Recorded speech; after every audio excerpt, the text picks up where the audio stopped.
My name is Harold Monroe. I'm 68 years old, and I've spent every waking hour of my life building something that bears my name, Monroe Metalworks. I built it from a rusted shed behind my father's old barn, one spark and one hammer strike at a time. For 40 years, that forge was my life's heartbeat. But lately, I can't shake the feeling that the legacy I worked for is slipping right through my fingers. You raise a son, you teach him everything you know, and one day you wake up wondering if you taught him too well. I used to think I'd die proud, watching my boy take over everything I built. Now, I'm not so sure, because lately the air inside my own company feels colder. The faces I trusted don't look me in the eye anymore. And every time I walk through those metal doors, I can sense a storm coming. I live on the edge of Asheville, North Carolina, in a modest brick house that looks down over the same valley where my first workshop used to stand. The mornings here smell like pine and machine oil. I still wake up at 5:30, pour myself a black coffee and sit on the porch, listening to the hum of the world waking up. Even after all these years, I can't break the habit of heading to the shop. That place is more than a business to me. It's part of who I am. When I open those big iron doors, the smell of steel and grease fills the air, and I can almost hear the echoes of every man who worked beside me through the decades. Monroe Metalworks started small, just a few welding tools and a dream. Over time, it grew into one of the main suppliers of agricultural machinery parts across the South. The locals say you can spot a Monroe-made piece by how long it lasts. I like to think that's true. For me, it was never about money. It was about pride, about building something solid, something that would outlive me. For years, my biggest dream was seeing my son Daniel take over the business. He was bright, curious, good with his hands. As a boy, he'd sit beside me watching the sparks fly, asking questions about the machines. I remember thinking, this boy's got it in his blood. When he went off to Atlanta for college, I felt a mix of pride and loss. He came back a man with an MBA and 1,000 ideas about modernizing the company. I thought it was good. I thought it meant progress. But lately things have felt different. Daniel's voice has changed. He talks like an executive now, numbers, projections, shareholder strategies. Sometimes I barely recognize him. He wears tailored suits to the office while I still show up in my worn work shirt and steel-toe boots. It's not that I mind change. I just mind the way he looks at me when I suggest something like I'm the relic of a world that doesn't exist anymore. He used to call me Dad. Now in meetings it's Harold. The first time he did it, I laughed it off. The second time I realized it wasn't a mistake. One afternoon after a board meeting, I overheard him on the phone in his office. Once Harold retires, he said, we'll streamline everything. The brand will finally grow. I stood there in the hallway, my hand still on the doorknob, feeling a chill crawl down my back. He didn't even call me Dad when talking to other people. Just Harold. Like I was already gone. I tried not to let it get to me. Maybe he was just trying to sound professional. But small things started piling up. He began approving deals without running them by me. He told employees to report directly to him. And Rick Walters, my old friend, my business partner for 30 years, seemed to stand by Daniel's side every step of the way. Rick and I went way back. We built this place together from the ground up. When my first wife passed away, he was the one who sat with me at the kitchen table making sure I ate something. I trusted him like a brother. He watched Daniel grow up, taught him to fish, bought him his first toolbox. If there was one man I never thought would stand against me, it was Rick. But lately, I've seen a change in him too. He and Daniel whisper behind closed doors. When I walk in, their voices drop, their smiles tighten. Once I caught a glance between them during a budget review, one of those silent looks two men share when they know something you don't. I asked Rick about it later, and he just chuckled. You're getting paranoid in your old age, Harold. Maybe I am. But paranoia doesn't make your stomach twist like that, unless something's real. I remember a Friday night not long ago. Everyone had gone home except for Daniel and Rick. The lights were still on in the conference room, the blinds half closed. I walked past quietly, meaning to say goodnight, but their voices stopped me. Daniel was saying, "He's stubborn, Rick. Once he steps aside, we can restructure everything, finally bring in the investors." Rick replied, "He won't step aside willingly, you know that." And then Daniel said something that froze me. "He doesn't have to. There are ways to make him." I backed away before they could see me. My hands were trembling, my chest tight. That night I didn't sleep. I just sat in my recliner, staring at the ceiling, wondering what ways my son meant. I wanted to believe it was just talk. But the next morning, I found an email on my desk, a document draft for Monroe Metalworks transition agreement. My name was on it. A clause stated I'd transfer majority control to Daniel Monroe, effective upon retirement. The thing is, I hadn't signed anything yet. Someone had already filled my name in cursive at the bottom, waiting for me to approve it. I didn't confront him. Not yet. I needed to think. Years of running a business taught me one thing. You don't fight emotion with emotion. You wait. You observe. You collect facts. So, I started paying attention. The payroll reports, the vendor invoices, the new consulting fees Daniel authorized. Money was moving in strange ways. And every time I asked a question, he brushed it off with that smooth corporate tone of his. "Don't worry, Harold. It's all strategic restructuring." That's when I began writing everything down in a small leather notebook. Dates, names, conversations, numbers. Old habits die hard. I learned long ago that steel bends only when it's hot enough. Maybe I'd been too soft for too long. One Sunday afternoon, I sat on the porch watching the sunset burn orange over the hills. The air was still. The birds were quiet. And for the first time in my life, I wondered if my own son and my oldest friend were planning to take everything from me. Not just the company, but my name, my legacy. Everything that gave my life meaning. I poured myself another cup of coffee and stared at the gravel driveway. Daniel had always parked there as a kid, running up the porch steps with grease on his face, proud of the small parts he'd welded. Now I could hardly remember the last time we'd shared a genuine laugh. Somewhere along the way, the business had come between us. That night, I locked the shop early. As I turned off the lights, the faint reflection in the glass showed an old man staring back at me, a man who'd built an empire of steel but was now standing on sand. I didn't know it then, but that was the night the idea was born. If my son wanted to treat me like I was already gone, then maybe I'd give him the chance to show me who he truly was when he thought I wasn't around. I didn't know where that decision would lead me. But deep down, I felt it something inside me had shifted. The calm before the storm was over. The test had just begun. The morning sun spilled through the blinds, warming the stacks of old ledgers and photo frames that lined my office shelves. I sat at my desk with a cup of black coffee, staring at the grainy picture of a younger me and Rick standing beside our first welding machine. Daniel, barely 8 then, was grinning in front of us with a helmet that almost covered his whole face. I turned the picture over and read the faded ink, 1983. First job completed. I ran my thumb over those words and muttered to myself, "Legacy is a strange thing.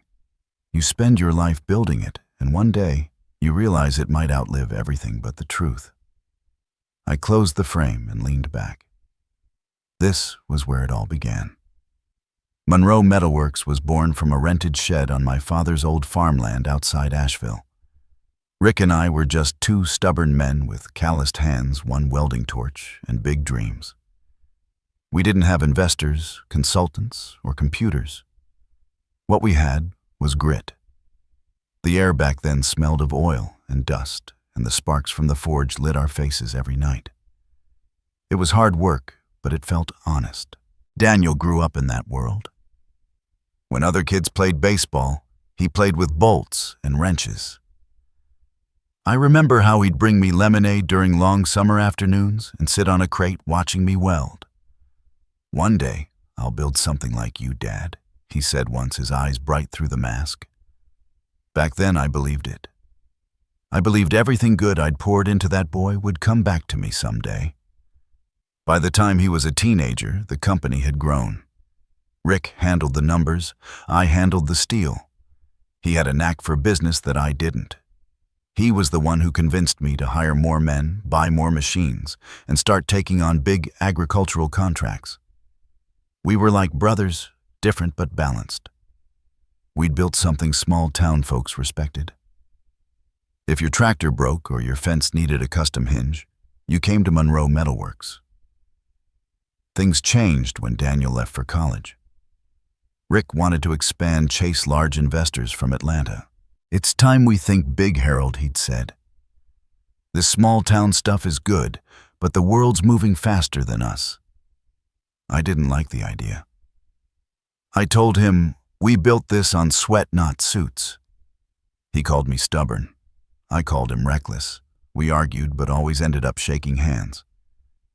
When Daniel came back after earning his MBA, Rick's eyes lit up like a man seeing his solution. "There's your bridge between the old and the new," he told me, patting Daniel on the shoulder. I thought it was a compliment. I didn't realize he meant it literally. Slowly, the two of them started talking in ways I couldn't follow: numbers, strategies, shareholder value terms I'd never needed before. It started as progress, but progress has a way of turning into pride when nobody's watching. One evening, I found an email open on the office computer sent from Daniel to Rick. The subject line read, "Transition Outline." My stomach tightened.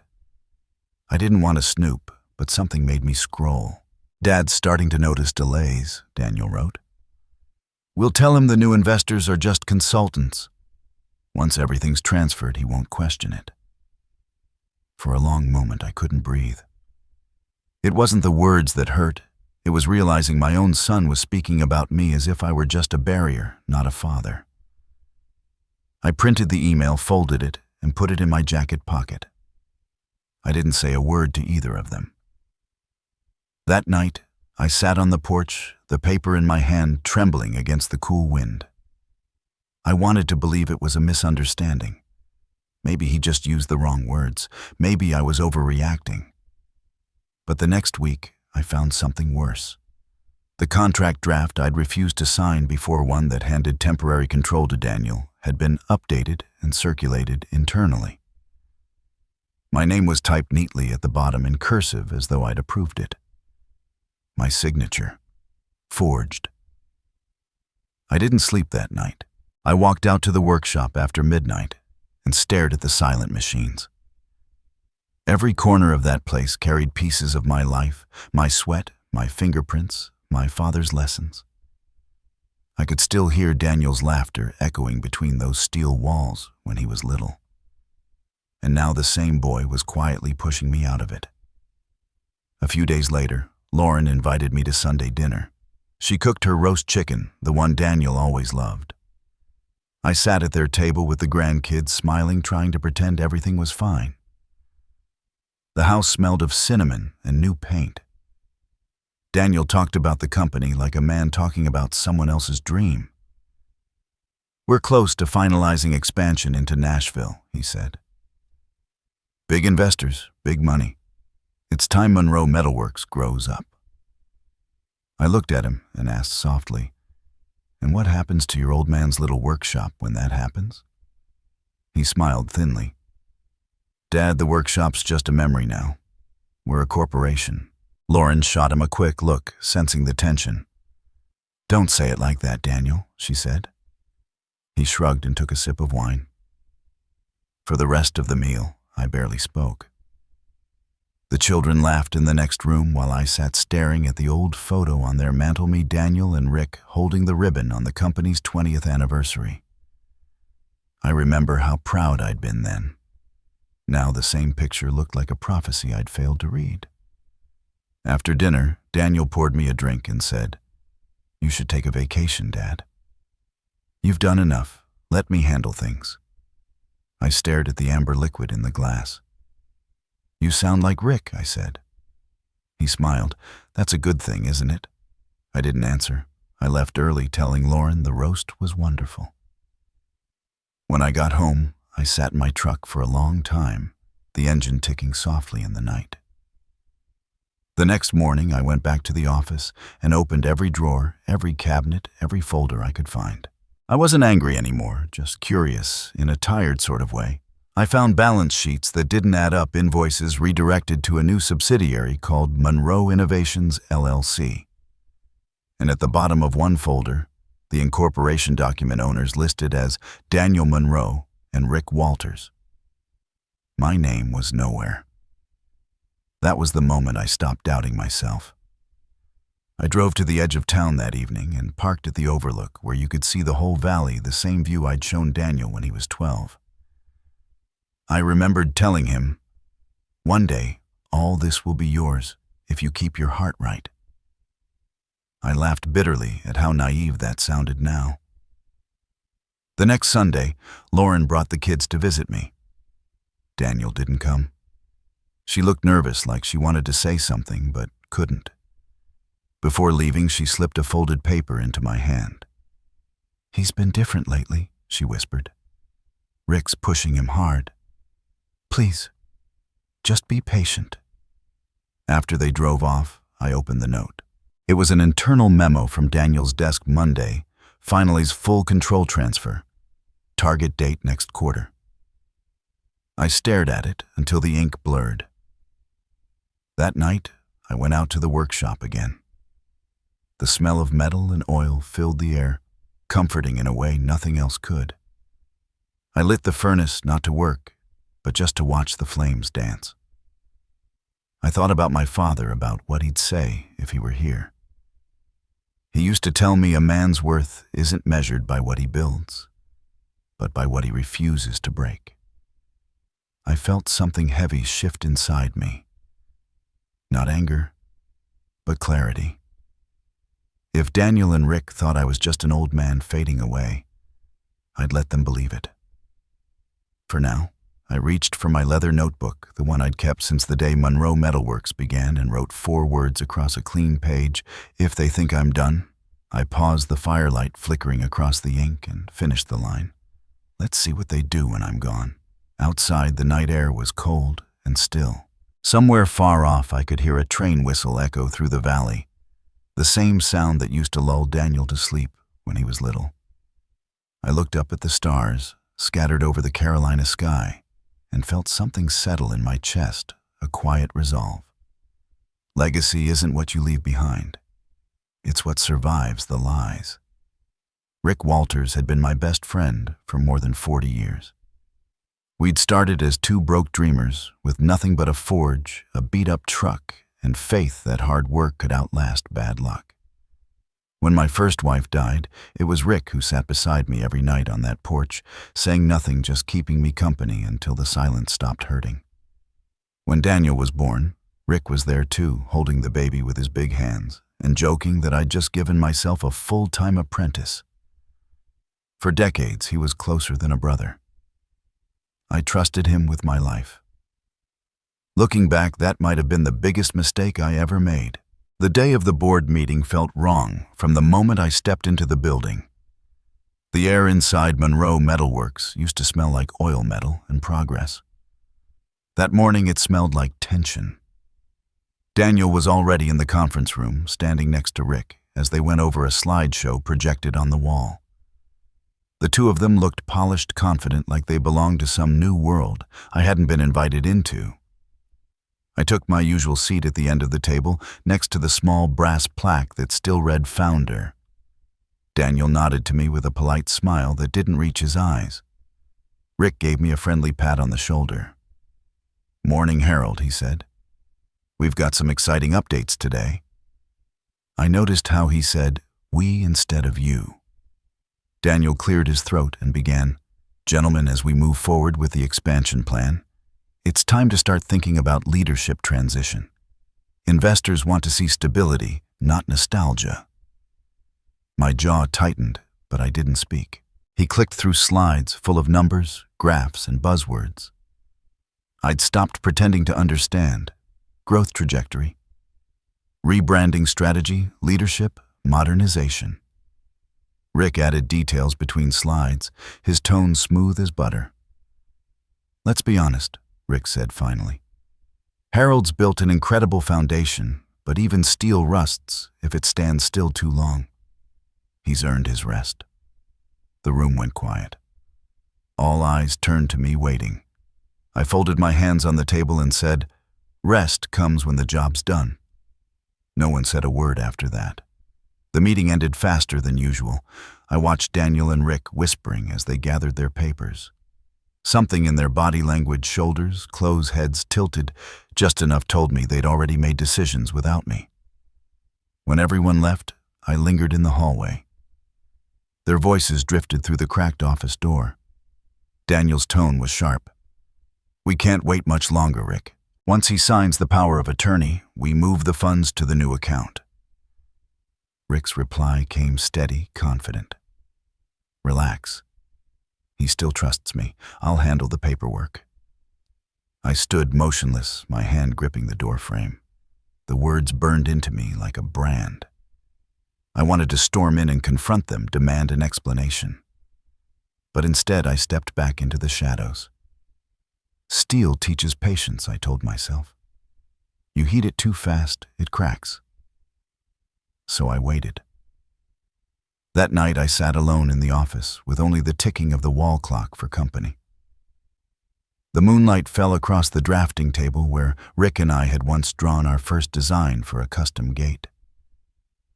The edges of that old blueprint were yellow and torn now, but I remembered every line. I thought about how far we'd come and how far we'd fallen. The next afternoon, Rick showed up at my house with a bottle of bourbon and that familiar grin that used to mean friendship. "Thought I'd drop by," he said. "Like old times." We sat on the porch. He poured 2 glasses, his hand steady, his tone casual. "You've been quiet lately," he said. "Everything all right?" I took a sip, letting the bourbon burn its way down before I answered. "Just thinking," I said. "Seems like Daniel's got big plans these days." Rick chuckled. "He's got your drive, Harold. He just thinks bigger, that's all. It's the next generation's turn to push forward." "Push forward," I repeated softly. He leaned back, looking out at the trees. "You should be proud. Most men our age are long retired. You've built something worth inheriting." Something in his voice, it wasn't admiration. It was possession. When he finally left, I watched his truck disappear down the dirt road. That's when I saw it. On the porch table beside the empty bottle, he'd left a small folder. At first I thought it was an accident, but when I opened it, my stomach twisted. Inside were documents titled Corporate Restructure Plan, Monroe Metalworks 2024. My name wasn't listed anywhere as an active executive. Daniel's was. So was Rick's. And at the bottom of one page, in bold letters, a heading, Confidential New Ownership Proposal, Walters and Monroe Jr. I stared at it until the letters blurred. My hands trembled not with anger, but disbelief.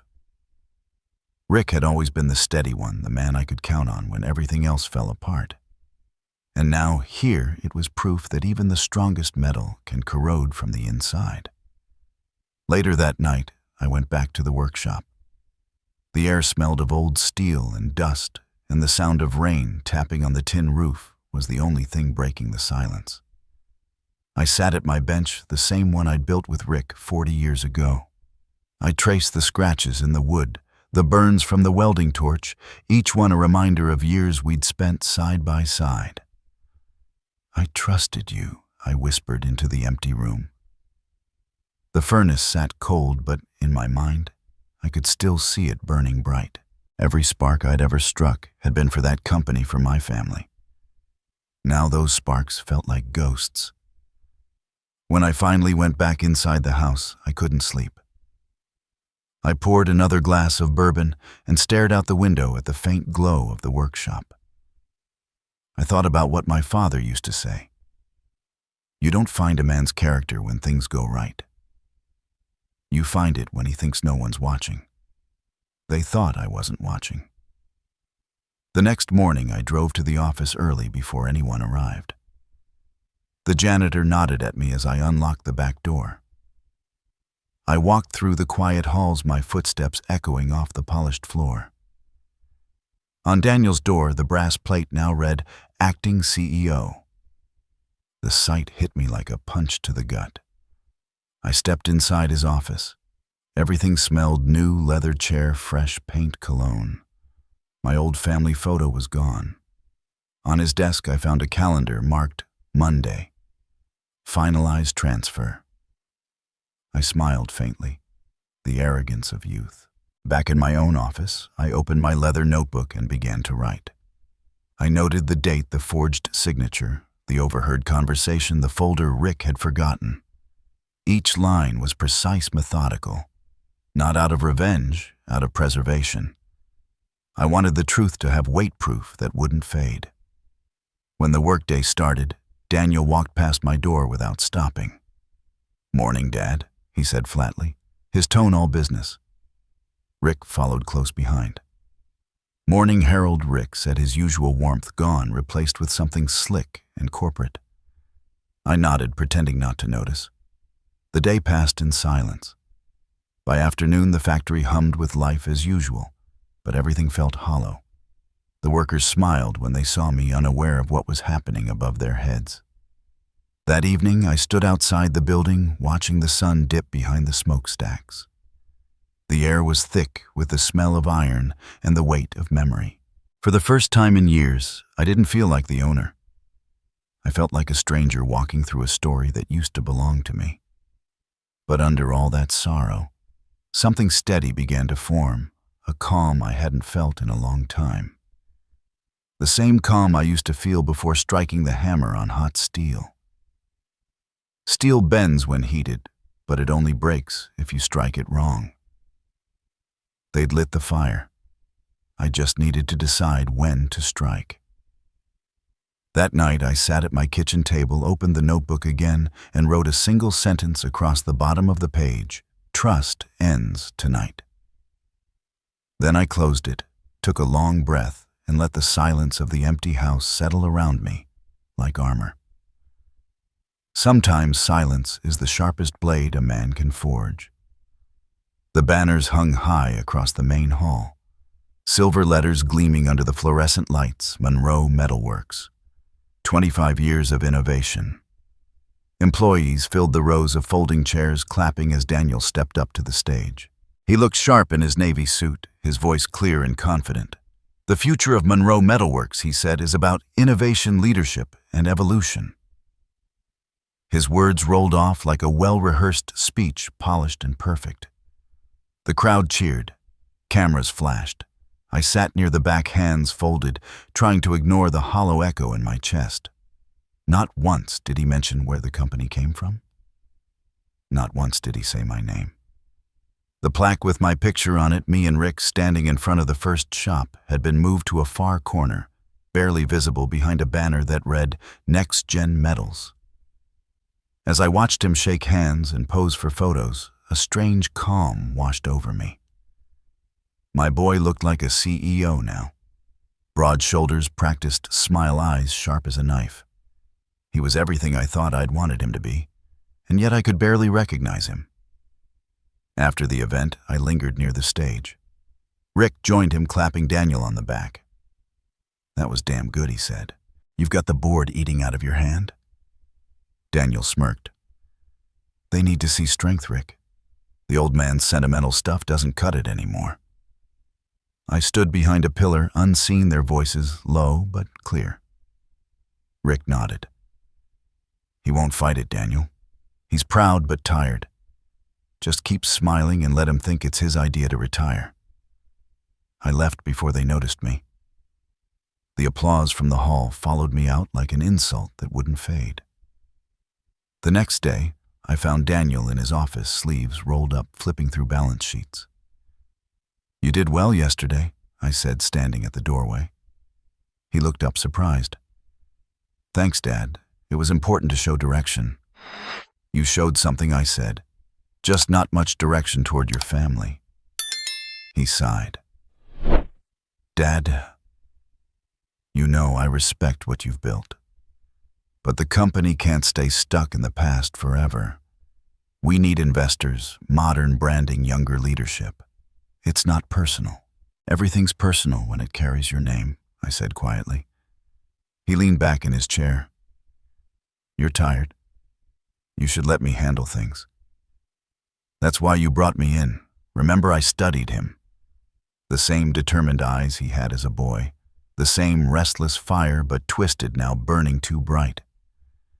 You think taking what's mine will make you a leader? I'm not taking anything," he said. "I'm building the future." I wanted to tell him that futures built on betrayal never last. But I didn't. I just nodded and left. That night I sat at home, turning the conversation over and over in my head. The hurt wasn't sharp anymore. It was dull, heavy, like the ache of an old wound that never healed. 2 days later, Lauren stopped by with a basket of cornbread. She smiled nervously when I opened the door. "Thought you could use a little company," she said. I poured her tea and we sat on the porch in silence for a while.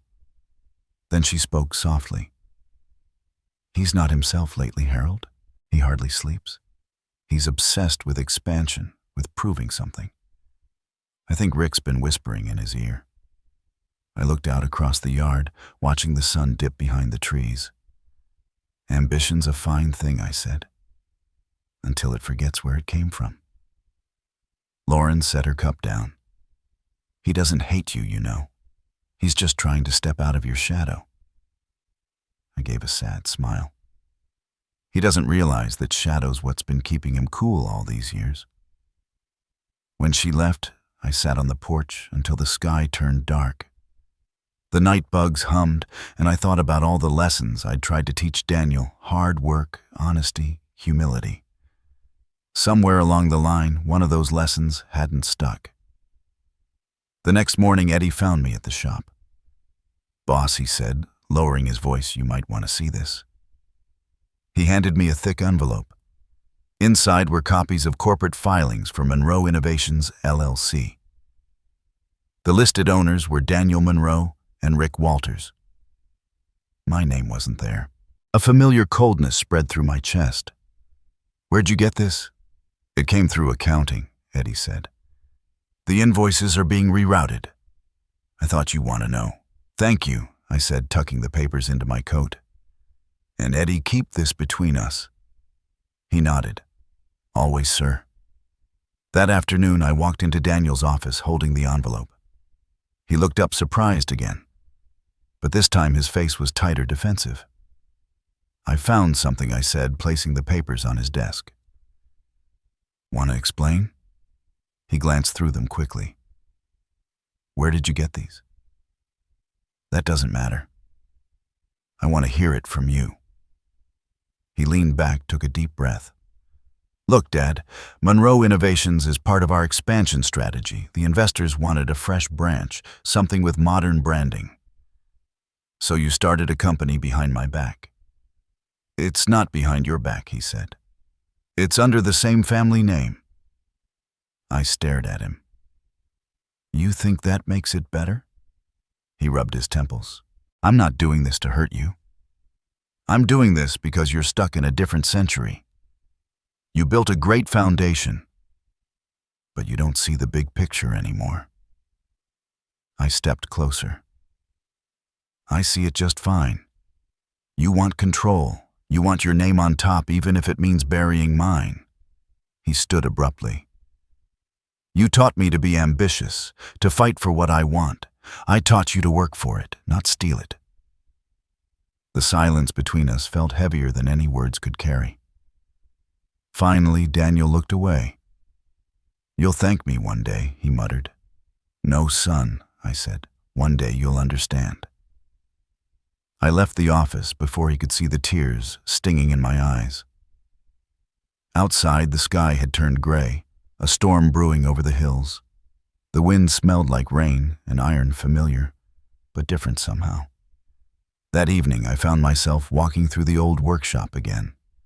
Dust floated in the shafts of fading light. I ran my hand over the cold surface of the anvil, feeling the grooves and dents of years gone by. This was where everything started, where I'd first taught Daniel how to hold a welding torch, how to listen for the song of heated steel. "You hear that hum?"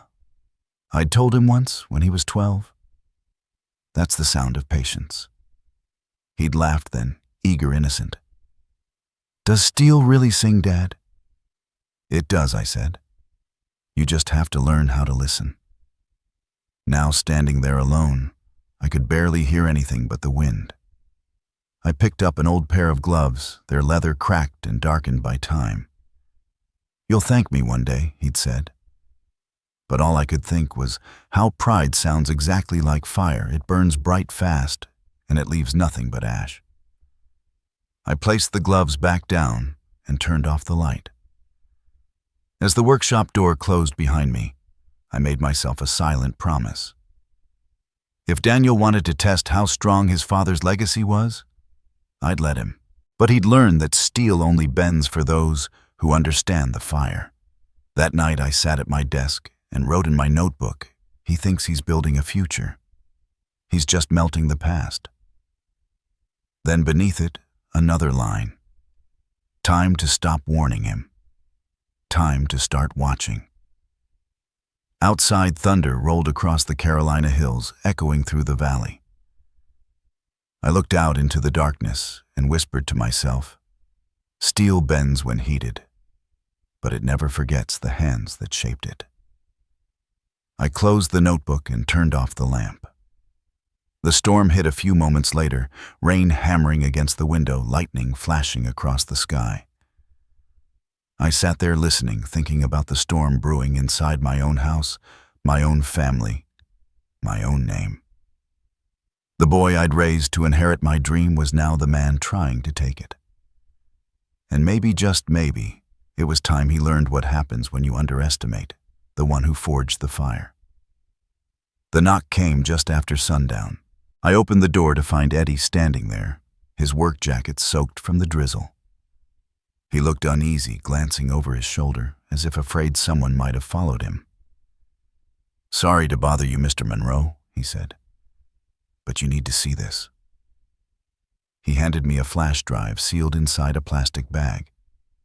My hands tightened around it before I even knew why. "What's on it?" I asked. Eddie shifted his weight. "Security footage from the main office. I was doing maintenance on the cameras today and, well, I found something strange. Daniel told me to erase all recordings from last week, said the system was lagging." I looked at him, my stomach knotting. "You didn't erase them, did you?" He shook his head quickly. "No, sir. I made a copy first, just in case." "Good man," I said quietly. "Thank you, Eddie. And don't tell anyone about this, not even Daniel." He nodded once and hurried off into the rain. I sat down at my old desk, the flash drive between my fingers feeling heavier than steel. I turned on the laptop, plugged it in, and waited. A few folders appeared labeled by date. I opened one from 3 nights ago. The video began grainy, the feed from the hallway outside Daniel's office. At first, nothing unusual, just a janitor walking past a delivery man dropping off paperwork. Then at 9:42 p.m., 2 figures entered the frame, Daniel and Rick. They moved quickly, laughing about something, the kind of laughter that comes from arrogance, not joy. They disappeared into Daniel's office, and a minute later, another feed came up the camera in the conference room. Daniel's voice came through, faint but clear. "By next quarter, the board will sign everything over. The old man still thinks I'm running things through him." Rick chuckled. "You're a natural, Daniel. Just remember, once it's done, we can restructure however we want. No need to keep him on payroll. My chest tightened. Rick poured 2 glasses of whiskey, handing one to my son. "To the new Monroe Metalworks," Rick said, lifting his glass. Daniel clinked it. "To cutting the past loose." I stopped the video. For a moment, the room seemed to spin. The rain outside drummed harder against the windows, matching the pounding in my chest. I leaned back, staring at the ceiling, trying to process the sound of my own son celebrating my erasure. That was when I noticed something else in the footage behind Daniel. On the conference table lay a folder. The camera zoom wasn't great, but I could just make out the heading Proxy Authorization, Harold Monroe. They had forged my name again. I felt the kind of calm that only comes when anger passes the point of burning. I closed the laptop, slid the flash drive into my jacket pocket, and poured myself a glass of water that tasted like nothing at all. The clock read 10:15. I knew I wouldn't sleep. The next morning, I called my lawyer, Albert Hayes. He'd been my counsel for decades, one of the few people who'd stuck by me through every rise and fall. His voice on the line was steady, cautious. "Harold, you sound troubled." "What's going on?" I told him everything, the documents, the forged signatures, the footage. There was a long silence before he spoke again. "You realize this could amount to fraud, maybe even embezzlement." "I don't care what you call it," I said. "They're stealing my life's work. I'll need to see the evidence myself," Hayes said. "Come by the office tomorrow morning. We'll go through it piece by piece." When I hung up, I sat for a long time staring out the window at the gray sky. I wasn't sure if I felt relief or dread. Maybe both. Around noon, I drove into town. I needed to clear my head, and the small diner by the river had always been my thinking spot. The waitress. Nancy smiled when she saw me. The usual Mr. Monroe. "Yeah," I said. "And make the coffee strong." She poured it black as coal and left me alone in the corner booth. I sipped slowly, watching the rain trace patterns on the glass. My hands were rough-lined with grease from decades of work, but they still felt steady. The same hands that had built gates, barns, and bridges were now about to build something different, a plan. I didn't want revenge.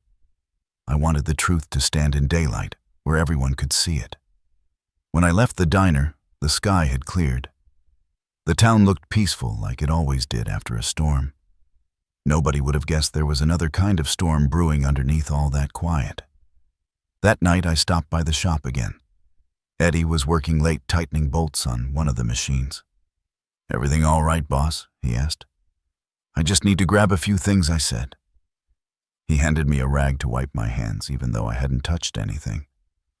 I nodded in thanks and walked to the small office in the back. From the top drawer, I pulled out an old camera, one I'd used years ago to document projects for clients. I set it on the desk and checked the batteries. Still working. Then I went home, sat at the kitchen table, and opened my notebook. Page after page filled with names, dates, copies of contracts, snippets of overheard conversations. It wasn't much yet, but it was enough to start a fire if I struck it right. I wrote 3 words across the top of the next blank page. Find the truth. By midnight, I had a full plan. First, I'd make sure Daniel and Rick believed I was completely out of the picture, retired, maybe even too tired to notice what they were doing. Second, I'd collect everything, emails, contract statements. Third, when they thought I was gone, I'd let them reveal themselves. I wasn't the kind of man who shouted or broke things when angry. I believed in patience, in letting the steel heat before the hammer fell. The next morning, I went back to see Hayes. His office smelled like old paper and coffee. I handed him the flash drive and the copied documents. He slid on his glasses, scanning quickly. "You were right to call me," he said. "This is serious. But you'll need to handle it carefully. If you go at them head on, they'll spin the story, make you look unstable." "I figured as much," I said. Hayes leaned back in his chair. "You've got 2 options. Confront them privately or set a trap and let the evidence do the talking. I've already made my choice, I said.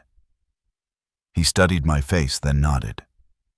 You always were a patient man, Harold. I'll make sure the paperwork's airtight. Whatever you decide, I'll be ready. As I stood to leave, he added quietly, Your son might not be the same man when this is over. I paused at the door. Neither will I. On the drive home, I thought about what lay ahead. The road curved through the same valley I'd driven 1,000 times before, past the barns and fields, where I'd once delivered gates and fences. Every fence post, every welded beam felt like part of me. And maybe that's why it hurts so much, to know that my own blood wanted to tear it apart.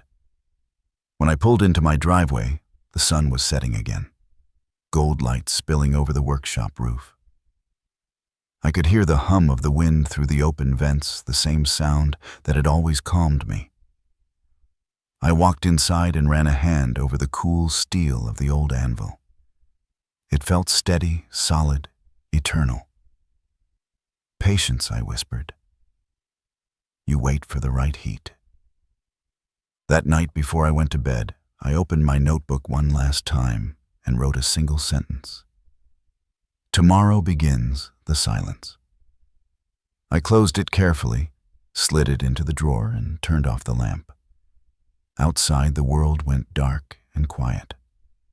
But inside me, the fire had already started to glow, slow, controlled, ready. Sometimes to see the truth, a man has to disappear. That thought echoed in my mind as I sat at the kitchen table staring at the half-packed suitcase beside me.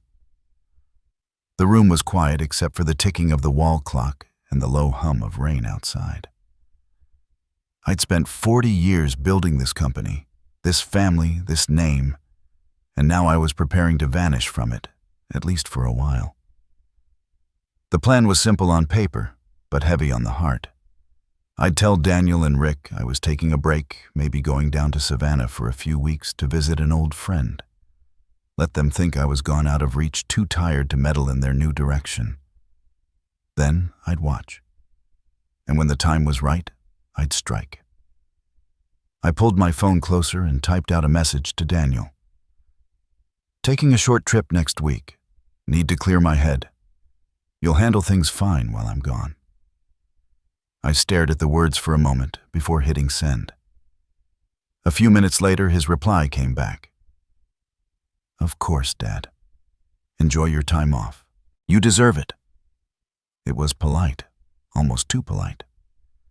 That same evening, I called my lawyer Hayes and told him I needed a new set of power of attorney papers, drawn up one that looked identical to the version Daniel and Rick had forged, but with a single hidden clause.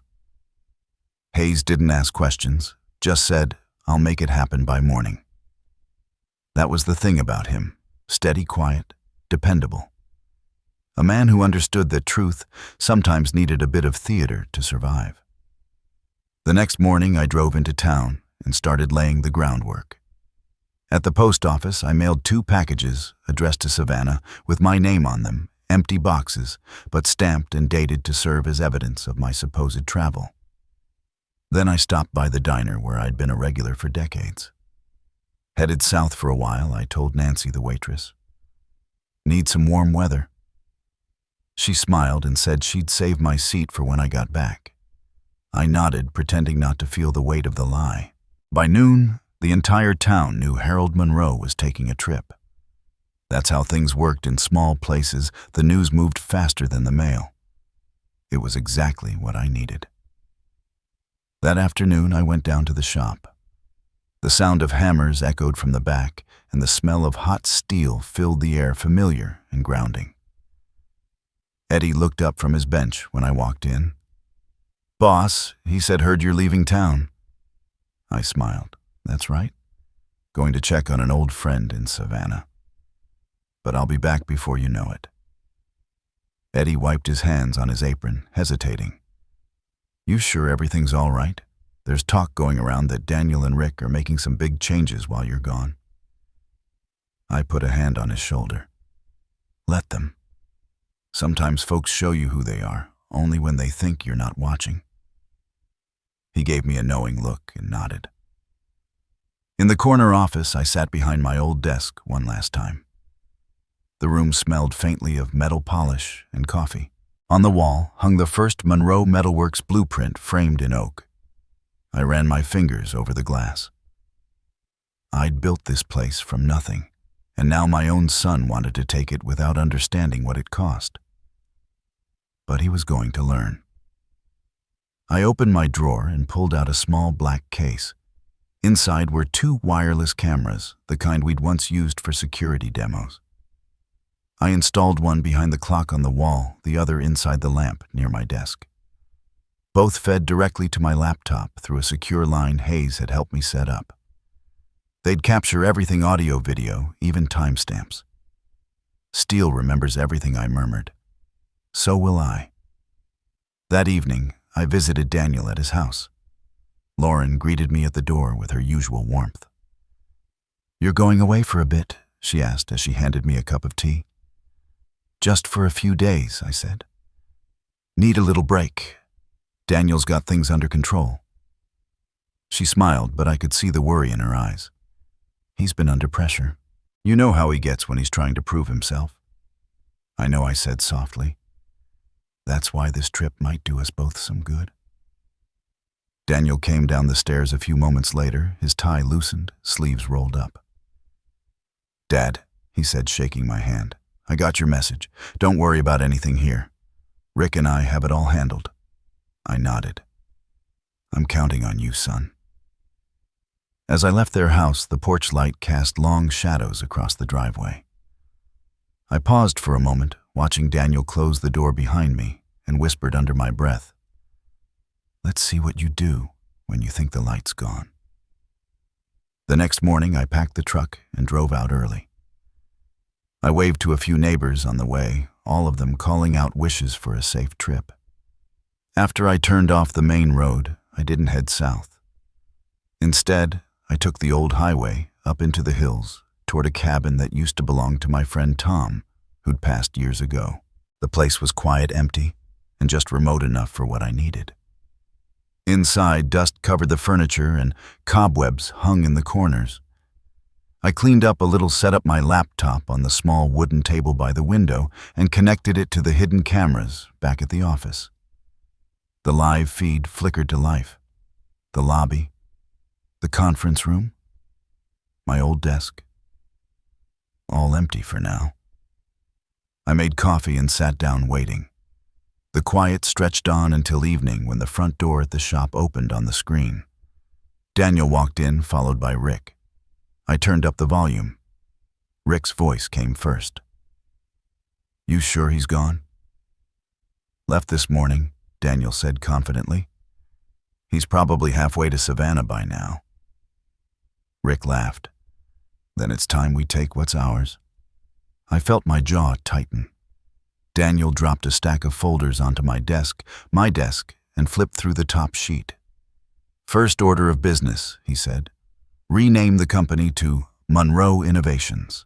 Dad's name stays on the old letterhead until we officially dissolve the original corporation." Rick grinned. "Smart. Looks clean that way." I leaned closer to the screen.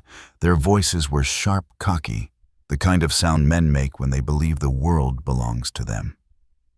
Daniel signed a few papers, then poured 2 glasses of whiskey from the bottle on my shelf. "To progress," he said. Rick lifted his glass, and to the old man finally stepping aside. They drank, laughing like wolves around a carcass. I hit record.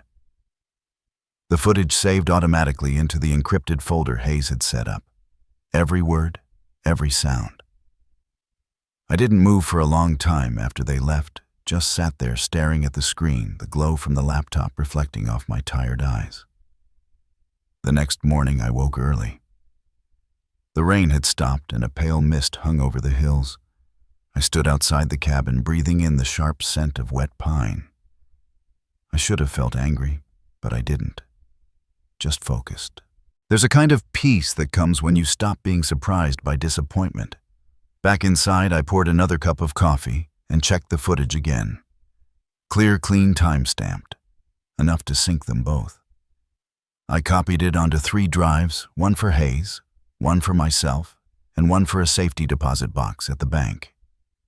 By evening, the sun broke through the clouds, turning the trees golden. I sat on the porch of the cabin, notebook in hand, writing down everything I'd seen. "They think I've gone," I wrote, "but I've never been more present." The world was quiet around me, except for the rustle of leaves and the faint buzz of crickets. I took one last look at the horizon and whispered, "They're playing with fire. Let's see how steady their hands are." Then I closed the notebook, turned off the laptop, and leaned back in the chair, the weight of years lifting slightly from my shoulders. They thought they had outsmarted the old man. What they didn't know was that I'd built my entire life around fire, and I was about to show them what happens when you forge steel with deceit. The town slept under a cold Carolina drizzle, but my night had only just begun. The rain ticked softly against the cabin roof as I sat in the dark, eyes fixed on the glow of my laptop. Every camera feed from the office streamed onto the screen, the hallway, the conference room, my old desk. I'd been watching for hours, waiting for the kind of movement that meant betrayal wasn't just a theory anymore. It was flesh and blood. The clock on the wall hit 11:37 p.m. when headlights flashed across the feed. A familiar SUV turned into the driveway of my house, the same one Daniel had been driving since college. I leaned forward, my hands gripping the edge of the table. The front porch light flicked on automatically, casting a faint halo across the wet gravel. Two silhouettes stepped out. My son was one of them. The other was Rick. My chest tightened, but my hands stayed steady. I adjusted the volume, and faint voices bled through the static. "You sure he's gone?" Rick asked. "Positive," Daniel said, laughing quietly. "He'll be gone at least a week. I told Lauren he needed time to find himself." Rick chuckled. "Well, good for us. Tonight's the night we get things moving." They headed toward the front door. Daniel used his key. I watched as the hallway light came on. The sound of wet shoes squeaking on hardwood filled the feed. My son walked into my living room like a stranger, scanning the place with an air of ownership that didn't belong to him. "Still smells like oil and coffee," Rick muttered. Daniel smiled. "He's been the same man his whole life, never changed a damn thing." "Let's get to the office." They moved to my study, and I switched camera feeds to the office interior. There they were, standing where I'd spent half my life. My chair, my books, my blueprints. All of it now just scenery in their plot. Rick took off his jacket, hanging it over my chair like he owned it. "So we're good to proceed." Daniel nodded. "Everything's signed. The board meeting next Monday will finalize the transfer. By then we'll have the funds moved to Monroe Innovations, and the old name can fade quietly." Rick poured himself a glass of whiskey from the bottle I'd left behind.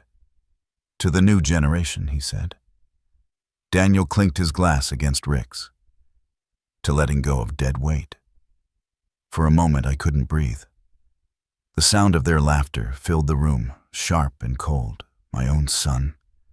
The man I'd raised to build, not destroy. I forced myself to stay calm. Anger was heat. Heat cracked steel. I opened the recording panel and hit save. Every second of their conversation would be preserved. Rick walked to the window, peering through the curtains. "Feels strange, him trusting us this much." Daniel shrugged. "He's old. He doesn't see the world the way we do anymore. It's time to evolve, Rick." Rick smirked. "Evolution can be brutal." "You said it," Daniel replied, swirling his glass. "Once the transfer's done, we'll streamline everything. Sell off the smaller contracts, focus on automation. Dad's approach is outdated." Rick turned, lowering his voice. "You ever feel guilty?" Daniel hesitated, his face tightening for half a second. "Maybe sometimes. But this is business. He'll be fine. He's got his pension, his legacy. It's not like I'm leaving him on the street." "You're leaving him with nothing," I whispered to myself. Rick tapped the folder on the desk. You think he'll fight back? Daniel shook his head. He won't. Even if he finds out, he won't have the energy or the proof. He's sentimental, not strategic. I let out a breath through clenched teeth. You have no idea how wrong you are, son. They talked for another 20 minutes, their words alternating between arrogance and calculation. The more they spoke, the less they sounded like the people I once knew. At one point, Rick leaned in close and said, "Once the board signs, we'll announce you as CEO. I'll handle operations behind the curtain. We'll be untouchable." Daniel smiled a smile I didn't recognize anymore. "Untouchable," he repeated. I paused the feed and leaned back, staring at the dark window. Their reflections played in my mind, like ghosts. The rain picked up outside, drumming harder against the glass. I thought of all the nights I'd stayed up teaching Daniel about metallurgy, how steel needed both fire and patience. I thought about the first time he welded his own gate and the pride in his eyes when it held firm. That pride had turned into something else now, something hollow. On the screen, they started gathering papers. Rick rolled up a set of blueprints while Daniel collected envelopes. Then my son did something that nearly made me stand up. He walked to the wall to the old photograph of me and him standing beside our first shipment truck. I remembered the day like it was yesterday, the pride on his little face. Now he looked at the photo for a long moment, then took it down. He didn't throw it away. He just turned it face down on the desk. That simple motion hit harder than any word could have. I watched them leave through the front door, locking it behind them. Their car headlights faded into the rain. The house went dark again, as if nothing had happened. I sat there in silence for a long time. The glow of the laptop, the only light in the room. The recording ran on loop, replaying their words. Dead weight, old man, untouchable. Finally, I stopped the video and saved it 3 times, one on the laptop, one on the flash drive, one to the cloud Hayes had set up. Then I opened my notebook and wrote a single line across the top of the page, Monday. Boardroom. When the rain eased, I stepped outside the cabin and stood under the eaves, letting the cold air bite at my face. The forest around me was still the mist curling low over the ground. Somewhere in the distance, thunder rolled. They think I'm gone, I said to the night. But I'm right here. Back inside, I poured myself a cup of coffee and sat down again. The caffeine didn't help the exhaustion creeping through me. I played the recording one more time, focusing not on the words this time, but on the tone, the confidence, the carelessness. They weren't just scheming, they were sure of their victory. That was their mistake. As the clock neared 3 a.m., I made final notes for Hayes. The timestamps, the exact phrasing, every critical sentence. I would meet him the next morning to solidify everything. Before shutting down, I rewound to one last part of the footage. Rick said, "By the time he realizes what's happened, it'll be too late. You'll be the face of the company, and I'll be behind the curtain. That's how kings are made." Daniel laughed. "And how old empires fall." I closed the laptop. "Not this one," I murmured. The cabin creaked as the wind pushed against its walls. I sat in the quiet, listening to the faint hiss of the dying rain, and thought of my father. He used to tell me a man's true strength isn't in what he builds, but in what he saves. That night I finally understood what he meant. I wasn't just saving my company. I was saving the truth. When I finally crawled into bed, dawn was already starting to bleed through the trees. The birds began their hesitant songs, unaware that the world had shifted overnight. I stared at the ceiling, the weight of betrayal pressing down. But beneath it all, a steady calm began to rise. They thought the fire was out.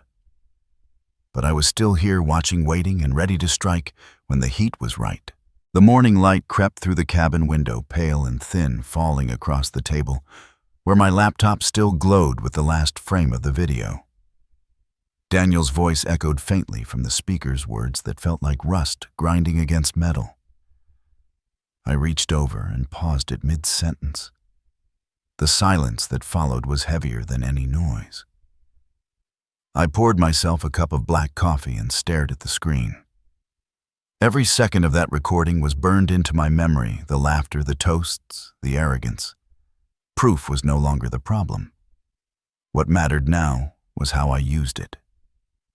I called Hayes just after 7. He picked up on the first ring. "Morning, Harold," he said, his tone calm as always. "I've got what we need," I told him. He didn't ask how. "Bring it by the office," he said. "We'll make sure it holds up in any room, court, or board." By 9, I was parked outside his small office on Main Street. The same brass sign had hung over his door since the 80s, Albert Hayes, attorney at law. Inside, the smell of paper and dust mixed with the faint scent of pipe tobacco. He was sitting behind his oak desk, glasses perched low on his nose, flipping through an old case file. "Let me see it," he said as soon as I walked in. I handed him the flash drive. He plugged it into his computer, leaned back, and watched without saying a word. When Daniel's voice came through the speakers, "The old man still thinks I'm running things through him." I saw Hayes's jaw tighten. When the video ended, he turned the monitor off and exhaled slowly. "That's about as clear as evidence gets." "I'm not looking to ruin him," I said quietly. "I just want the truth to come out." Hayes nodded. "Then we'll do it the right way. No shouting matches, no public circus, just facts." He pulled out a yellow legal pad and started writing. "First, we'll authenticate the footage. Metadata shows date, time, and unaltered file creation. Second, we prepare an injunction to freeze any asset transfer. That buys us time. Third, we show this to the board in person. Public exposure without defamation. It'll undo them faster than anger ever could." I watched him write. His calm precision reminded me of the way I used to measure cuts in steel, clean, exact, no waste. "When's the next board meeting?" he asked. "Monday morning," I said. He nodded. "Then we've got 4 days to set the stage." We worked for hours cross-checking timestamps, printing transcripts, and preparing a sealed envelope to deliver to the corporate secretary. Hayes was meticulous, like a man assembling a weapon one piece at a time. When everything was ready, he sat back and looked at me over his glasses. "You're sure you want to face him yourself?" "I built that company with my hands," I said. "If it's going to burn, I'll be the one holding the match." Hayes gave a faint smile. "Then, let's make sure it burns clean." That night back at the cabin, I opened the laptop again. I played the video one last time, not out of doubt, but to remember the feeling it gave me. Betrayal has a sound, it's quieter than you'd think. It isn't shouting or argument. It's the calm in someone's voice when they've already decided you don't matter anymore. After saving the file to 3 different drives, I labeled one Monday and slipped it into my jacket pocket. Outside, the sky was a deep navy, the air still heavy with moisture from last night's rain. I stepped out onto the porch, looking toward the distant town lights that flickered through the mist. Everything looked peaceful, untouched. But I knew what was coming. The next morning, I drove to the bank before sunrise. The clerk, a young woman named Nora, greeted me with her usual cheerful tone. "Morning, Mr. Monroe." "Early start always," I said with a small smile. I handed her an envelope. "Safety deposit box, please." She led me to the back room, opened the small steel box, and I placed the second flash drive inside. "Need me to label it?" she asked. "No," I said. "It knows what it is." On the way out, I bought a newspaper. The front page headline read, "Local manufacturer expanding into Atlanta market." Underneath was a picture of Daniel and Rick shaking hands with a group of investors. The caption read, Monroe Metalworks to rebrand for the future. I stood there in the parking lot for a long minute staring at the photo. Daniel's smile looked confident, almost proud. I remembered when that same face had looked up at me from under a welding mask covered in soot, asking if the joint was good enough. I folded the paper, placed it on the passenger seat, and drove home. That evening, I sat by the window of the cabin with the notebook open, the same one I'd been filling since this whole mess started. The pages had turned into a ledger of betrayal dates, conversations forged, signatures, even my own doubts. I added another entry, March 12th. Video confirmed. Plans set. Monday is the reckoning. I set the pen down and closed the notebook. As the hours passed, I began thinking not of Daniel, but of his children, my grandchildren, Kira and Isaiah. They didn't know about any of this, of course. To them, Grandpa was just the old man who built fences and told stories about the forge. I wondered what they'd think if they saw the video. If they'd understand that sometimes doing what's right means losing the people you love. By midnight, the rain started again.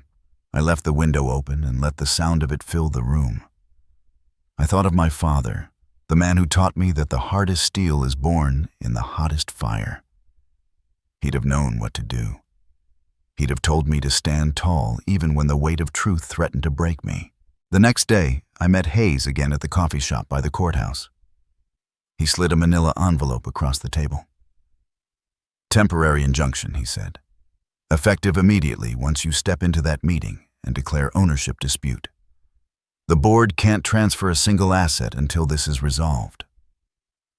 I opened the envelope and saw the bold black stamp filed with Buncombe County Court. Everything's in motion, he continued. All you have to do now is show up. I nodded slowly. They'll never see it coming, Good Hayes said. That's what makes the truth hit harder. We parted ways just after lunch. I drove through the outskirts of town, past the warehouses, and the steel yards past the workers who waved when they saw my truck. They didn't know what was coming either. All they knew was that I was the man who'd given them steady pay for decades. That trust mattered more than profit. That was the part Daniel had never understood. When I got back to the cabin, the sun was setting over the hills. I brewed one last pot of coffee, sat on the porch, and watched the light fade. The wind rustled through the trees, carrying the faint smell of rain and iron. I took a deep breath and whispered, "Steel doesn't break, it remembers." In my pocket, the flash drive felt warm against my palm. I thought of Monday not with anger, but with resolve. I'd spent my life shaping metal into things that lasted. Now I'd shape the truth the same way. As the stars came out, I closed my eyes and pictured the boardroom, the long polished table, the faces of men who'd underestimated me. They'd think I'd vanished. They'd think they'd won, but come Monday morning, the truth would walk in wearing my name. When I drove back into town that Friday morning, the fog was still thick over the hills. The streets were quiet, the kind of calm that always comes before something breaks. I parked 2 blocks away from the office, keeping my old truck hidden behind the row of oak trees. The last thing I needed was Daniel or Rick seeing me around before Monday. From where I sat, the factory looked exactly the same brick walls, same old logo painted across the side of the building. But it didn't feel the same anymore. There was something hollow in the air, like the soul of the place had been drained out and replaced with ambition. I put on my cap, pulled my collar up, and walked through the back entrance where the employees usually came in. Eddie was already there, welding gloves and hand sparks flickering behind him like fireflies. When he noticed me, his face broke into a quiet smile. "You shouldn't be here, boss," he said in a low voice. "Word is you're still out of town. That's the point," I said, stepping closer. "You got that package I asked you to hold?" He reached under the workbench and handed me a small, padded envelope. Inside were printed emails, messages between Daniel and Rick confirming their plan for Monday's meeting. Eddie had copied them before the accounts department could delete the records. "You're a good man, Eddie," I said. "One day this place will need men like you more than ever." He nodded. "I just want to see the truth come out." "So do I said, tucking the envelope into my jacket. "But keep your head down till this blows over." I slipped quietly through the side hallway toward my old office. The door was slightly open, and when I stepped in, I froze. The brass nameplate that once read Harold Monroe, founder, had been replaced with a new one, Daniel Monroe, acting CEO. For a moment, all I could do was stare at it. My name, 40 years of sweat, calluses, and sacrifices, had been reduced to a piece of metal tossed into a drawer somewhere. The desk was neat, too neat. It didn't smell like oil or coffee anymore. Instead, there was a faint cologne scent and the sterile tang of fresh polish. Daniel's touch. I sat down anyway. My fingers brushed over the wood, tracing the scratches I'd left there decades ago. You couldn't erase those. Not with polish, not with time. I opened the bottom drawer and retrieved the USB drive from the hidden compartment beneath the false panel. It contained everything: emails, video timestamps, recordings, all backed up and ready. I inserted it into the computer and copied the files into a new folder labeled Board Review. Then I encrypted the folder with a password only Hayes and I knew. After that, I placed another flash drive identical to the first inside a plain brown envelope. On the front, I wrote, "To be opened by the Monroe Metalworks Board in the presence of all members." Eddie appeared at the door a few minutes later, wiping grease from his hands. "You want me to deliver that, Mr. Monroe?" "Yes," I said. "First thing Monday morning. Give it to the secretary and tell her it's from my lawyer." He took it carefully, like it was made of glass. "You sure you want to do this, boss?" I smiled faintly. "I'm not starting a fight, Eddie. I'm just ending one." When he left, I stood up and walked around the office. My eyes landed on the framed photo of Daniel as a boy missing front teeth holding a wrench twice the size of his arm. I picked it up and set it face down on the desk. Outside the window, I could see Daniel and Rick walking toward the building, deep in conversation. I stepped back, letting the blinds hide me. They entered the main hallway, laughing like men who believed they'd already won. I could only hear pieces of their conversation through the cracked window. "By this time next week," Daniel said, "we'll be signing new contracts under the new name. Dad's going to love what we've done once he sees the results." Rick chuckled. "If he ever sees them." Their footsteps echoed past my door. I waited until the sound faded, then exhaled. The calm that settled over me wasn't peace, it was focus. Later that afternoon, I met Hayes in the parking lot behind the diner. He sat in his car, the same gray Buick he'd driven for years, legal folders stacked neatly on the passenger seat. He handed me a document stamped in bold ink, "Temporary Injunction, Buncombe County Court." "Once you walk into that meeting Monday and announce your dispute," he said, "this order takes effect immediately. They can't move funds, rename assets, or rebrand the company until the matter's reviewed." I nodded slowly. "Good. That's all I need. Time." Hayes studied me. "You don't look angry anymore." "Anger doesn't fix metal," I said. "Heat does. And I've got just enough left." He smiled faintly. "You know, Harold, I think you missed your calling as a lawyer." "Too much talking," I said. "I prefer hammers." We both laughed, though quietly. Before leaving, I handed him the original recording drive. "Keep this safe," I told him. "If anything happens to me, that video goes straight to the press." He took it without argument. Understood.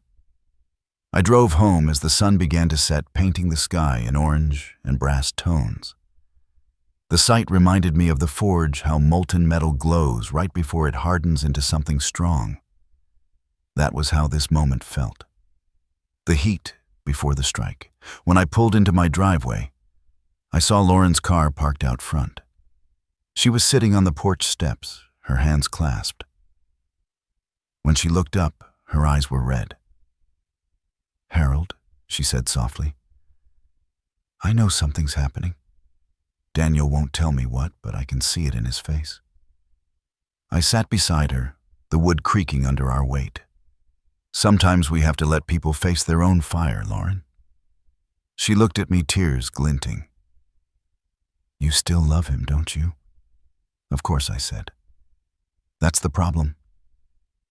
For a while, neither of us spoke. The wind rustled the oak leaves, carrying the faint scent of rain.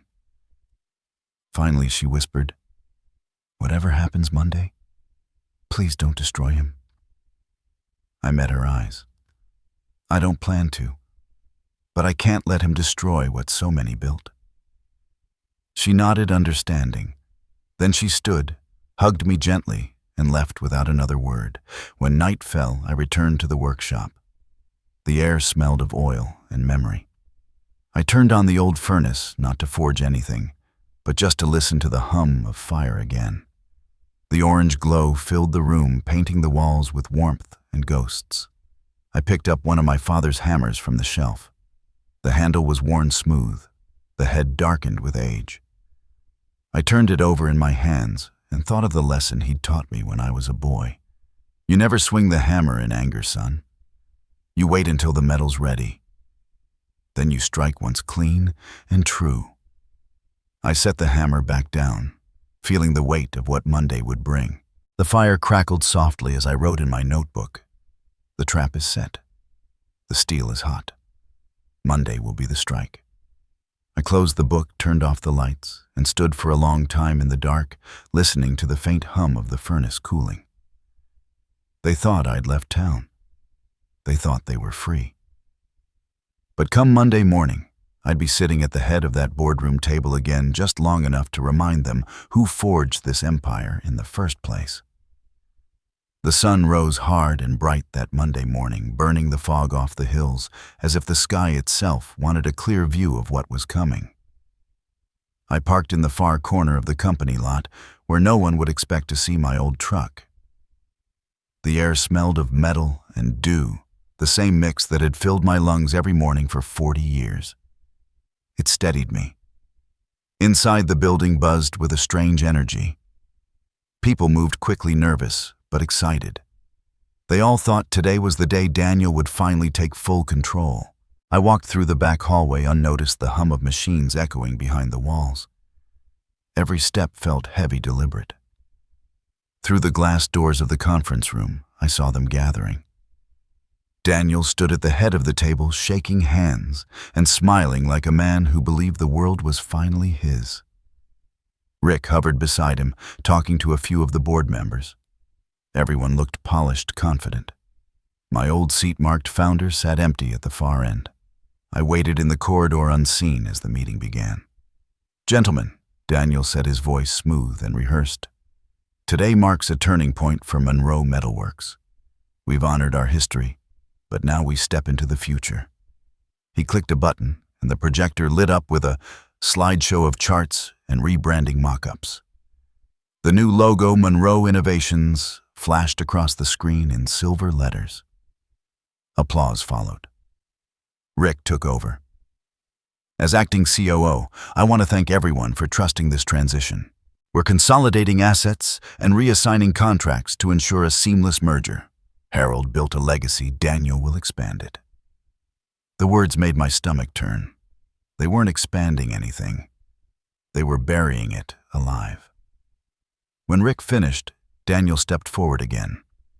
"Before we move to sign the transition documents, I'd like to acknowledge my father's contribution. Though he's not here today, this moment wouldn't exist without him."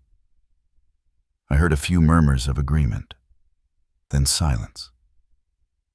That was my cue. The doors swung open, and I walked in. Every head turned. Daniel froze mid-sentence. Rick's face drained of color. I didn't say a word at first. I simply walked to my seat, the old chair at the end of the table, and sat down. My hands rested flat on the wood. The room was so quiet you could hear the air conditioning hum. "Good morning," I said finally. My voice was steady, calm. "Don't let me interrupt," Daniel stammered. "Dad, what are you? I thought you were in Savannah." I smiled faintly. "You didn't you?" Rick recovered faster than Daniel. "Mr. Monroe, this is a closed board meeting. I'm not sure." "Then consider it open," I said, cutting him off. "Because there are a few things I think everyone here deserves to see." I reached into my jacket and pulled out a small flash drive. "This," I said, holding it between two fingers, "is a record of what's been happening behind my back." Daniel's voice cracked. "Dad, you don't have to." "Oh, but I do." I handed the drive to the company secretary. "Plug it in, please." The projector flickered again. At first there was only static, then the feed came alive. Grainy footage of Daniel and Rick in my office laughing over glasses of whiskey. The sound filled the room. "By next week, Monroe Metalworks will be ours." Rick's recorded voice echoed through the speakers, followed by Daniel's reply. "He's old Rick. He won't fight it." No one in the room moved. You could have heard a pin drop. On screen, they toasted their betrayal. On screen, my son smiled. When the video ended, I looked around the table. That I said quietly is what legacy sounds like when it starts to rot. Rick pushed back from his chair, face flushed. "This doesn't prove anything. You're twisting." I held up a hand. "Careful, Rick. Before you finish that sentence, you should know my lawyer has a copy. 2, actually. One with the court, one with the local paper." Rick sank back into his chair, sweat beading on his forehead. Daniel's voice was barely a whisper. "Dad, you recorded us?" I looked at him. "No, son. You recorded yourself. You just didn't know it." He tried to speak again, but his throat tightened. Around us, board members exchanged stunned glances. Hayes stood from the corner of the room, where he'd been waiting quietly. "For the record," he said, "the video and audio have been verified and authenticated by timestamp metadata. There's no editing. What you all heard is exactly what happened." One of the senior board members turned to Daniel. "Is this true?" Daniel rubbed his forehead. "It's complicated." "We were simple." "Question," another said sharply. "Did you or did you not plan to transfer company assets without approval?" Rick spoke up. "We were acting in the best interest of modernization, and lying was part of modernization." I asked, my tone low. "Forging my signature. Creating fake subsidiaries." "Tell me, Rick, what do you call that, where you come from?" Rick glared at me but said nothing. Daniel finally broke. "I just wanted to make you proud," he said, voice trembling. "You built this place, but you can't hold on to it forever." I stared at him, the ache in my chest sharp and deep. "Pride isn't something you take, son. It's something you earn. And right now you've got a lot of earning to do." He looked down at the table. Hayes cleared his throat and handed a document to the board chair. "This is a court-issued injunction preventing any further asset transfers, name changes, or fund reallocations until this matter is resolved." The chair signed it immediately. "Effective now," he said. Rick slammed his pen onto the table. "You can't just—" "I can," I said evenly. And I just did. I stood slowly, letting my gaze move from one face to another. For 40 years, I've kept this company alive through every storm, every debt, every sleepless night. I built it with fire and faith. And I'll be damned if I let greed turn it into ashes. Nobody spoke. I turned to Daniel. "You wanted to lead, son. But leadership isn't about taking the crown. It's about protecting the people who built it for you." He didn't look up. "From this moment," I continued, "you're suspended from all executive duties. The board will review your actions in full. Rick, your partnership is terminated immediately. Your access to all accounts ends today." Rick shot to his feet. "You can't do that." Hayes handed him another document. He just did. You'll be escorted out once the meeting ends. Rick looked around for support but found none. His face reddened, his hands shaking. He stormed out, slamming the door so hard the projector rattled. Daniel stayed seated, his face pale. I turned to the rest of the board. We rebuild. We clean this up. But we do it right this time. There was a murmur of agreement. One by one, the members nodded. When it was over, I gathered my notebook and turned to leave. The room was silent, except for the faint hum of the projector cooling down. I stopped at the door and looked back at Daniel. He was still staring at the table, his hands clasped tight. You wanted freedom, I said softly. Now you have it from everything that mattered. I walked out, closing the door behind me. The sound of it clicking shut felt like the end of a lifetime. Outside, the sky had turned golden. The logo on the building gleamed. Under the light, the same letters I'd painted there decades ago. I stood there for a while, letting the air fill my lungs. I hadn't won a victory. I'd just restored balance. As I got into my truck, I whispered to myself, "Steel bends, but it doesn't break." Then I started the engine, leaving behind the echoes of applause that had turned into silence. The day after the board meeting felt like waking up after a storm. The sky was calm again, but the ground was soaked, the air heavy with what had been broken. I sat at the kitchen table in my old house, a mug of coffee cooling beside me, staring at the papers Hayes had dropped off the night before. Legal documents signed and sealed, confirming the injunction and my reinstatement as CEO until further notice. I should have felt vindicated. Instead, I just felt tired. The phone rang around 9. I let it buzz twice before picking up. Dad Daniel's voice was hoarse, uncertain. I didn't answer right away. "Can we talk?" he asked. "Please. Not at the office, just face to face." I hesitated. Part of me wanted to hang up. Another part, the part that still remembered the boy who used to sit on my lap at the forge, couldn't. "Come by around noon," I said finally. "We'll talk here." When I hung up, I stared out the window. The garden Grace had planted years ago was overgrown, but the daffodils had come up again bright and defiant in the soft dirt. I took that as a sign. At noon, Sharp Daniel's car pulled into the driveway. He stepped out slowly, shoulders hunched, no trace of the polished executive who'd stood at the boardroom table 2 days earlier.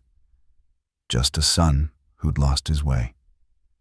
"Dad," he said when I opened the door. "Come in," I replied. He stepped into the kitchen, looking around like the place was foreign to him.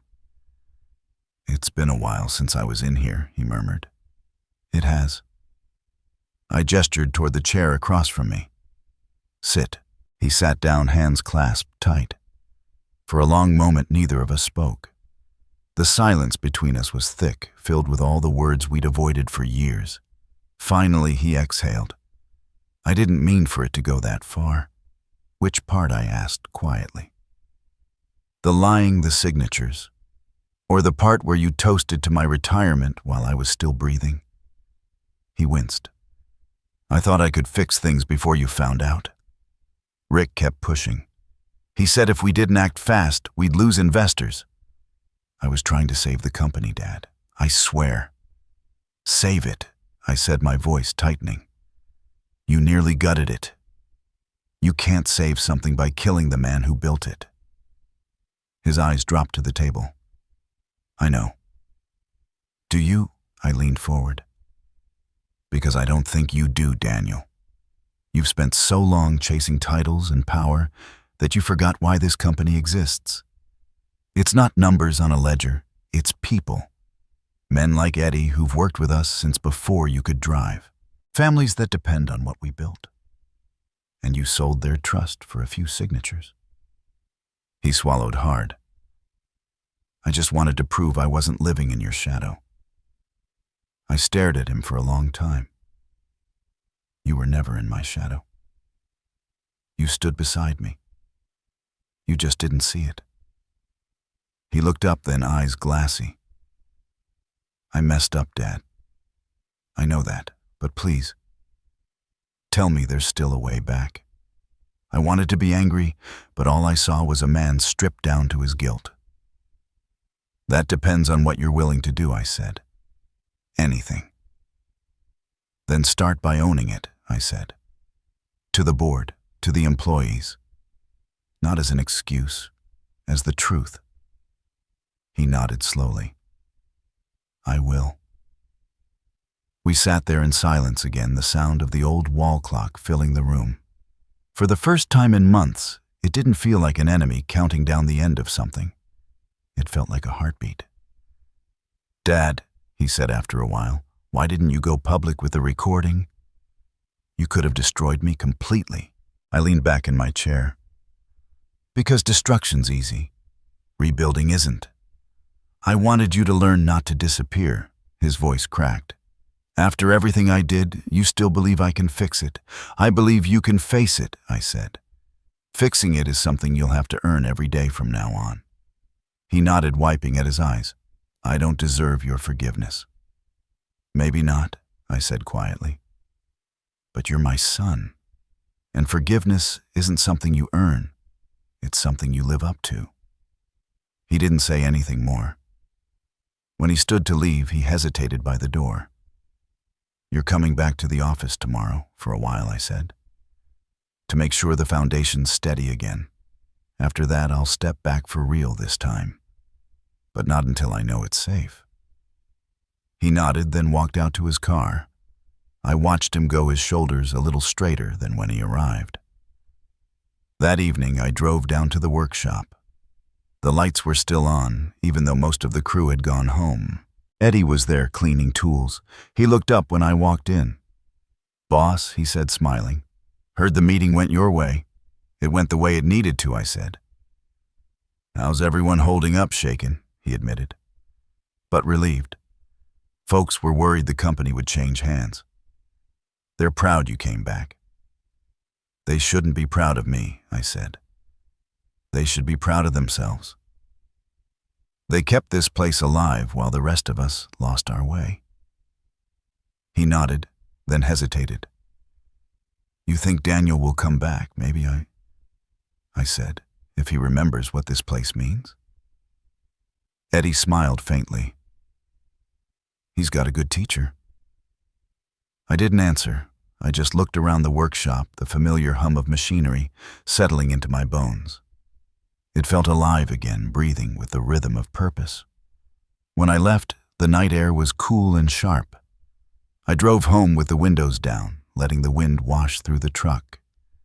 The streets were empty, the town quiet. In the distance, the church bell rang 9 times. At home, I poured myself a glass of bourbon and sat on the porch. The stars were bright that night, scattered across the sky like sparks from a forge. I thought about everything that had happened, the lies, the betrayal, the reckoning. I didn't feel victory. What I felt was clarity. The truth had cost me more than I ever expected, but it had also given something back, peace. Not the quiet kind that hides in corners, but the kind that stands firm and says I survived. I took a slow sip, the burn steady and familiar. Then I whispered to the night, "The fire's out, old man. Time to let it rest." The wind rustled the trees in reply. I closed my eyes, feeling the warmth of the bourbon and the cool of the air blend into something calm, something final. Tomorrow, I would go back one last time. After that, the company and my son would have to stand on their own. For the first time in years, I wasn't afraid to let go. 2 weeks had passed since the meeting that changed everything. The air in Willow Creek felt lighter now, like the whole town had exhaled at once. I stood by the window of my kitchen, watching the morning light spill over the garden. The old magnolia tree was in bloom again, white petals fluttering like bits of memory in the breeze. The newspaper lay folded beside my coffee mug. The headline read, "Monroe Metalworks remains family-owned after leadership review." I stared at it for a while, then smiled. Not the kind of smile you give when you win, but the one that comes when you finally lay something down. The phone rang.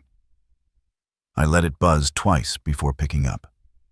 Dad Daniel's voice came through softer than I remembered. "I'm here. There's something happening at the shop," he said. "The crew's putting together a little gathering. They want you to come down. I'd like you to too." I didn't answer right away. The last time I'd walked into that place, I'd been carrying 40 years of anger and pride on my back. But this time, maybe I could carry something lighter. "All right," I said finally. "I'll come." I slipped on my old work jacket, the one with my name stitched in faded red thread, and drove down to the workshop.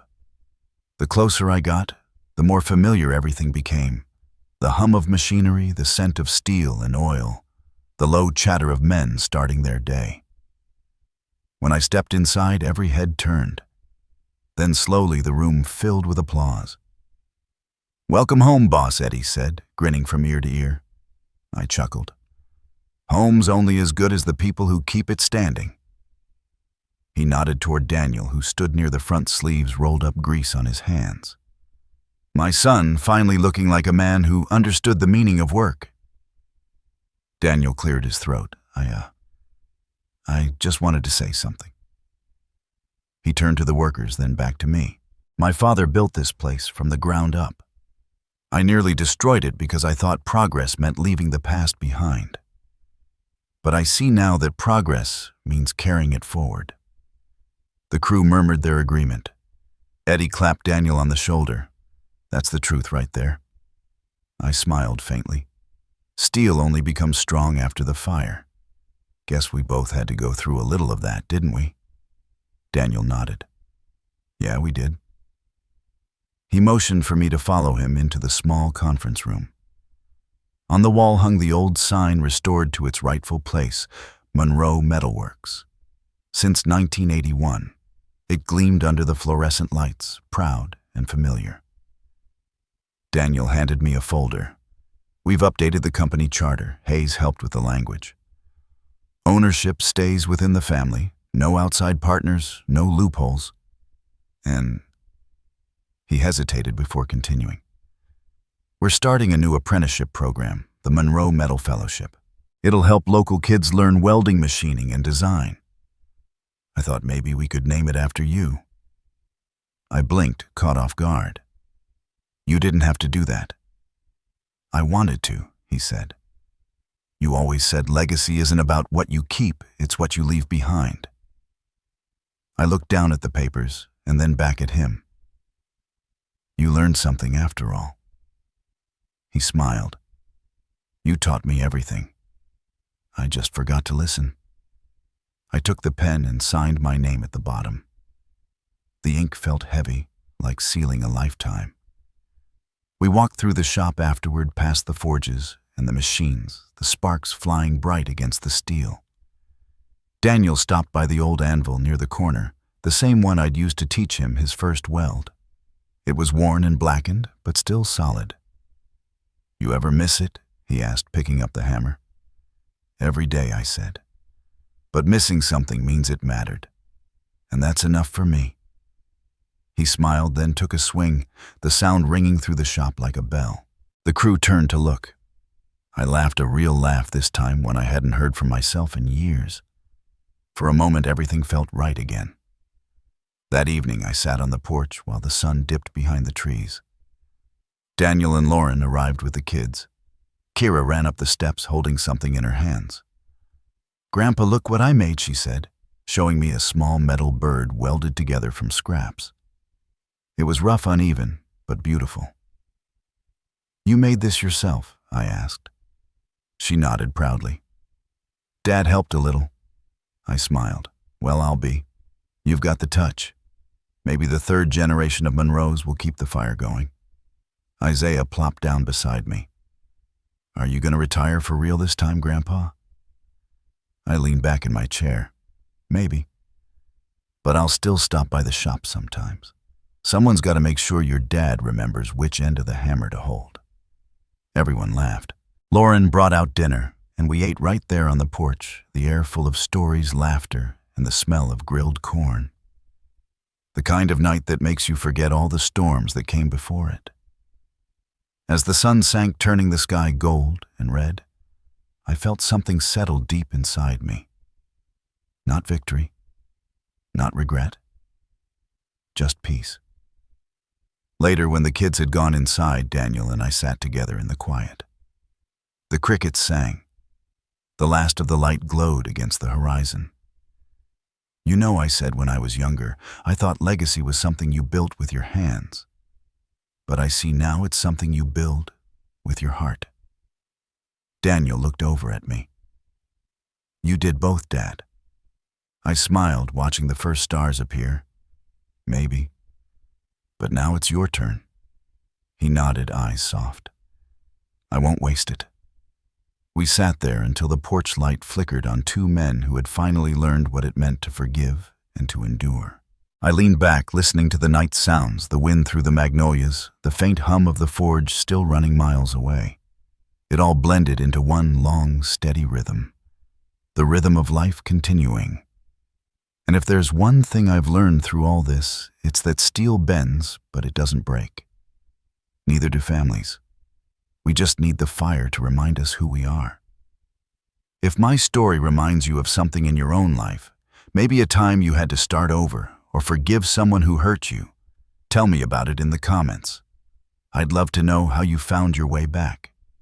And if you enjoy stories like this about family, about redemption, about the fire that shapes us, make sure to subscribe so you don't miss the next one. Every story we share keeps that fire burning a little longer. The screen fades as the laughter of my grandchildren echoes behind me, the porch light glowing soft against the night. Some fires never go out. They just wait for the right hands to tend them.